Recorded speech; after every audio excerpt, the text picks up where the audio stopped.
Bienvenue à vous dans cette nouvelle vidéo. Aujourd'hui on va parler des marques automobiles qui ont malheureusement le plus de chances de disparaître à plus ou moins long terme. On ne le sait que trop bien, on passe à travers une crise automobile historique, l'offre est de plus en plus éloignée de la demande, et faute de moyens financiers, la demande est de plus en plus faible. En plus de ça, la transition vers le 100% électrique rebat complètement les cartes, et les constructeurs d'hier ne seront pas forcément les constructeurs de demain.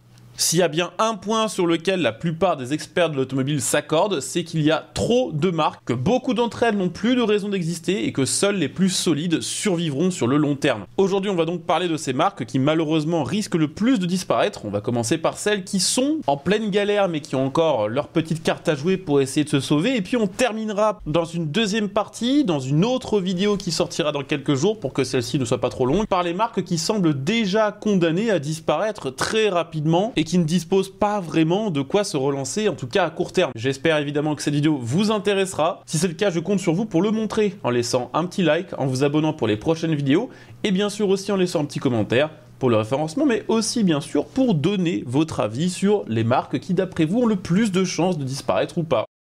On va commencer par une marque bien de chez nous, Citroën. J'ai d'ailleurs fait il y a quelques jours une vidéo spécifique au sujet pour expliquer comment on est passé d'une marque qui était à la pointe de l'innovation il y a quelques années à une marque qui enchaîne flop sur flop. Alors Citroën vend encore pas mal de voitures tous les ans, mais on est quand même passé d'une marque qui vendait 200 000 voitures par an avant la crise Covid à une marque qui n'a vendu que 110 000 exemplaires en 2024. Et on est passé d'une part de marché de 6% en France en 2010 à 2,7% en 2025. Il y a un gros problème chez Citroën, c'est que la marque n'a plus aucune stratégie viable sur le long terme et fait un grand écart hasardeux entre les modèles low cost comme la dernière Citroën C3 dont le lancement a été complètement raté et des modèles premium comme la future Citroën C5 Aircross. La bonne nouvelle pour Citroën, c'est qu'elle vient de changer de patron. Peut-être que ce nouveau patron aura une vision plus claire de ce que doit être Citroën pour survivre et pour essayer d'effacer de la mémoire de ses futurs clients les différents problèmes de fiabilité que la marque a montré ces dernières années. En attendant, sur le long terme, il y a quelque chose qui joue contre cette marque, c'est qu'elle appartient au groupe Stellantis et que si Stellantis demain doit tout miser sur sa marque française la plus solide pour continuer à faire du volume,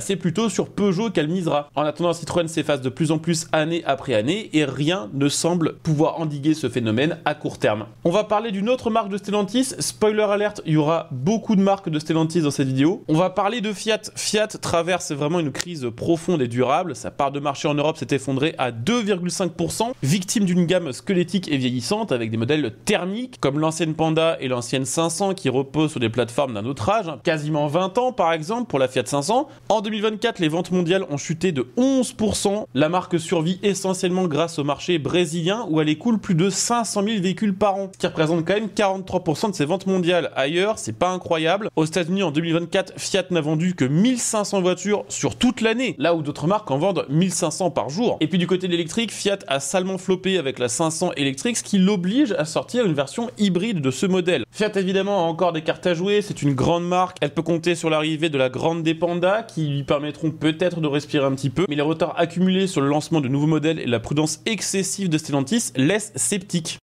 Ça va pas forcément mieux du côté des marques japonaises, puisque Mitsubishi pensait s'être assuré un avenir certain aux côtés de Nissan. Sauf que, et on en parlera plus tard, Nissan a gravement décliné en 2024, entraînant dans sa chute Mitsubishi. En quelques années à peine, Mitsubishi a perdu plus de la moitié de ses ventes en Europe et sa présence mondiale ne cesse de se contracter. Malgré une spécialisation précoce dans l'hybride rechargeable, Mitsubishi n'a jamais réussi à en faire un levier de croissance à grande échelle. Le nouvel Outlander hybride rechargeable, son modèle phare, reste isolé dans une gamme devenue quasiment invisible. Du côté de l'Europe, la stratégie actuelle repose principalement sur des modèles Renault rebadgés. La SX, c'est le Captur, la Colt, c'est la Clio, et bientôt un nouveau SUV basé sur le Renault Symbiose. Ce recyclage industriel permet de faire survivre la marque à court terme, mais n'offre aucune garantie d'indépendance ou de désirabilité pour la marque à long terme. Mitsubishi a quitté la Chine après l'effondrement de ses ventes de 75% en 5 ans et est obligé de réviser ses objectifs mondiaux à la baisse. Même en Amérique du Nord, où l'Outlander connaît un léger regain, les volumes restent modestes et les distributeurs tirent la sonnette d'alarme sur la rentabilité. Face à des résultats financiers en chute libre et à une gamme appauvrie, Mitsubishi ne peut plus se contenter de survivre à petit volume. Sans cap clair ni produit à identité forte, le risque d'effacement pur et simple est désormais totalement réel. Autre marque japonaise en difficulté, Subaru. En Europe, la marque Nippon reste ultra confidentielle, pénalisée par des normes environnementales café strictes et une fiscalité défavorable. La marque survit quasiment que grâce à une clientèle de passionnés attachés à son image de sportivité et à sa technologie de transmission 4 roues motrices, mais ses volumes de vente sont anecdotiques. Aux États-Unis, son marché principal, Subaru semblait jusqu'à présent être sur une trajectoire solide avec 33 mois consécutifs de croissance. Mais cette dynamique vient de s'interrompre brutalement en mai 2025 avec une baisse des immatriculations de plus de 10%, notamment à cause des taxes américaines sur les véhicules importés de l'étranger. Parmi ces modèles, l'Outback a baissé de 32%, l'Ascent de 33% et la WRX de 71%, affectée par des problèmes de disponibilité et un désintérêt croissant du public. La marque souffre d'un manque de stock, de hausses tarifaires liées aux taxes et aux coûts logistiques et d'une dépendance forte à l'importation. Environ 50% de ses ventes américaines proviennent de ses usines japonaises et maintenant Subaru s'attend à payer 2,6 milliards de dollars de surcoût douanier, ce qui menace complètement sa compétitivité. La stratégie de renouvellement est en cours avec la fin annoncée de la berline Legacy et le recentrage sur les SUV hybrides, notamment un Forester électrifié prévu pour mi-2025, mais entre le recul des profits, une gamme en transition et une incertitude commerciale grandissante, Subaru entre dans une zone de turbulence à un moment où le marché américain devient plus exigeant et volatile que jamais.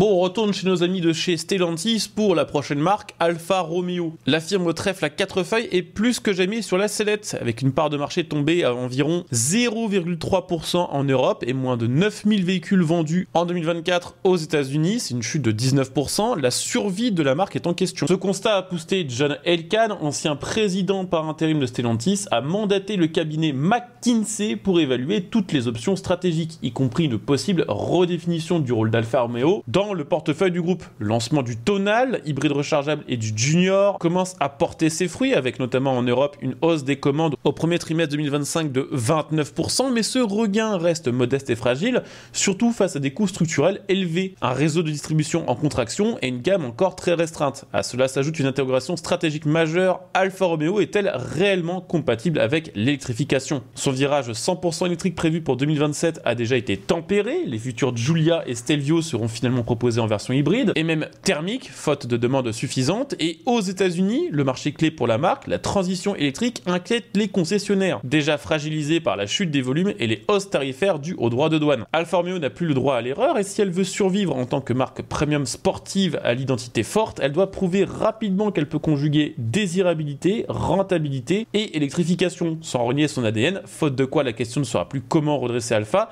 mais faut-il encore la sauver? On va terminer cette vidéo par un cas assez particulier qui me permettra de faire la transition vers la deuxième partie de cette vidéo qui, je le rappelle, sortira d'ici quelques jours. On va parler de Nissan qui, à la fois, peut être sauvé par le fameux too big to fail, c'est-à-dire que Nissan, c'est quand même tellement une grande marque qu'on ne voit pas la disparaître du jour au lendemain du paysage automobile mondial, mais d'un autre côté, la marque est tellement dans une galère monstrueuse, elle a tellement été mal gérée, et la marque est déjà tellement passée de nombreuses fois à côté de la faillite, notamment dans les années 2000 quand elle a été reboostée par Renault, qu'on peut se demander un peu si quelqu'un va vouloir remettre des billes dans Nissan. Nissan est en pleine crise existentielle après des années de dérive industrielle et stratégique. L'exercice fiscal 2024-2025 s'est soldé par une perte nette colossale de 4,5 milliards de dollars et avec un effondrement de 88% de son résultat opérationnel. Autrefois solide pilier mondial avec plus de 5 millions de véhicules écoulés en 2017, Nissan est retombé à environ 3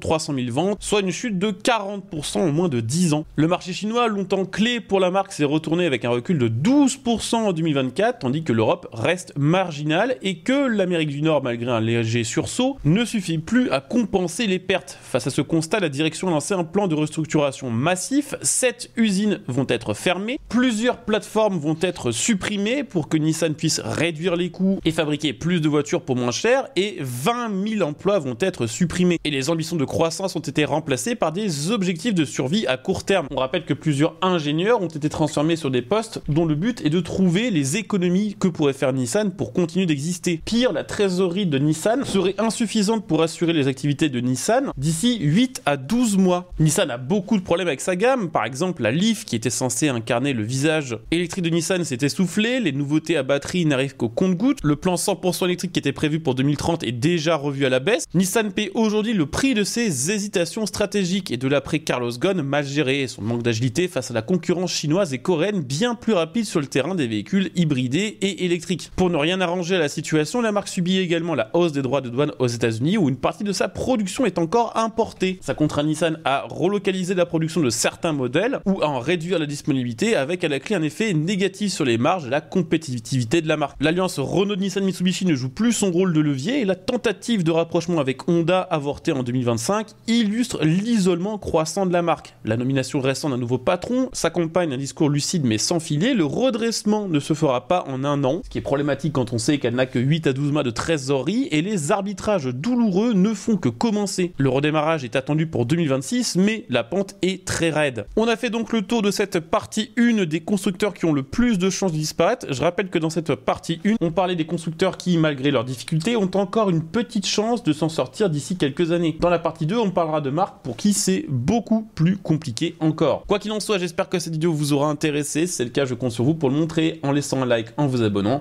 et bien sûr aussi en laissant un petit commentaire. On se retrouve dès demain pour une nouvelle semaine d'actualité auto. Ciao!